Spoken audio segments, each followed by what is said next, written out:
Hello learner, मेरा नाम doctor Monika Saroj है। मैं Kashi Naresh government PG college Gyanpur Bhadohi Uttar Pradesh के बीएड डिपार्टमेंट में असिस्टेंट प्रोफेसर के पद पर कार्यरत हूँ। इसके पहले के 2 वीडियो में हमने पर्सनैलिटी के अर्थ, परिभाषा और उनकी विशेषताओं को देखा था, जिसका लिंक मैंने नीचे डिस्क्रिप्शन बॉक्स में दे रखा है। आज की वीडियो में किसी व्यक्ति के व्यक्तित्व का परीक्षण या उसके व्यक्तित्व का मापन हम कैसे करेंगे, इसका अध्ययन करेंगे। प्रायः सभी व्यक्ति, हम और आप, हमेशा यह जानने के लिए उत्सुक रहते हैं कि हमारा स्वयं का व्यक्तित्व कैसा है तथा दूसरों का व्यक्तित्व कैसा है, जिससे कि हम अपने बारे में तथा दूसरों के बारे में एक धारणा बना सकें। व्यक्तित्व मापन से व्यक्तित्व के विकास तथा उसके स्वरूप से संबंधित बहुत सी जानकारी हमें प्राप्त होती है। व्यक्तित्व मापन से यह पता चलता है कि व्यक्तित्व के कौन कौन से शील गुण की शक्ति कितनी है और किस शील गुण की कमी से व्यक्ति को समायोजन करने में दिक्कत हो रही है।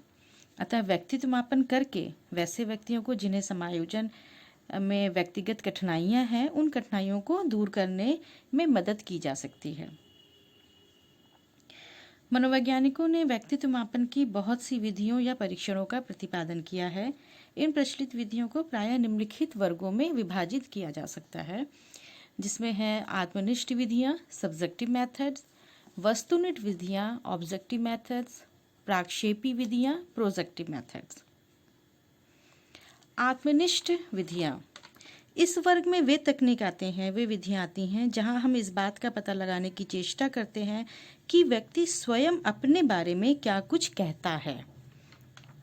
आत्मनिष्ठ विधि के अंतर्गत आत्मकथा विधि, ऑटोबायोग्राफी, प्रश्नावली विधि, क्वेश्चनायर मेथड, व्यक्तित्व परिसूची, पर्सनैलिटी इन्वेंटरी, साक्षात्कार विधि, इंटरव्यू मेथड्स आते हैं। वस्तुनिष्ठ विधियाँ, ऑब्जेक्टिव मेथड्स, इस विधि में व्यक्ति के बाहरी आचरण का अध्ययन किया जाता है और इस विधि के अंतर्गत नियंत्रित निरीक्षण विधि, कंट्रोल ऑब्जर्वेशन मेथड, मापन रेखा विधि, रेटिंग स्केल मेथड, समाजमिति विधि, सोशियोमेट्रिक मेथड्स, शारीरिक परीक्षण, फिजियोलॉजिकल टेस्ट आते हैं। प्राक्षेपी विधि या प्रोजेक्टिव मेथड्स, इस विधि के द्वारा व्यक्ति के अचेतन मन की बातों को जाना जाता है। अनकॉन्शियस माइंड की बातों को प्राक्षेपी विधि के द्वारा जानने का प्रयास किया जाता है। प्राक्षेपी विधि के अंतर्गत निम्नलिखित विधियाँ आती हैं, जिनमें है रोशा स्याही धब्बा परीक्षण, रोशार्स इंक ब्लॉक टेस्ट, IBT जिसे कहते हैं, प्रासंगिक अंतर्बोध परीक्षण, थीमेटिक एप्रिसिएशन टेस्ट, TAT, बाल अंतर्बोध परीक्षण, चिल्ड्रन एप्रिसिएशन टेस्ट, CAT, वाक्य पूर्ति परीक्षण, सेंटेंस कंप्लीशन टेस्ट, SCT, शब्द साहचर्य परीक्षण, वर्ड एसोसिएशन टेस्ट, WAT।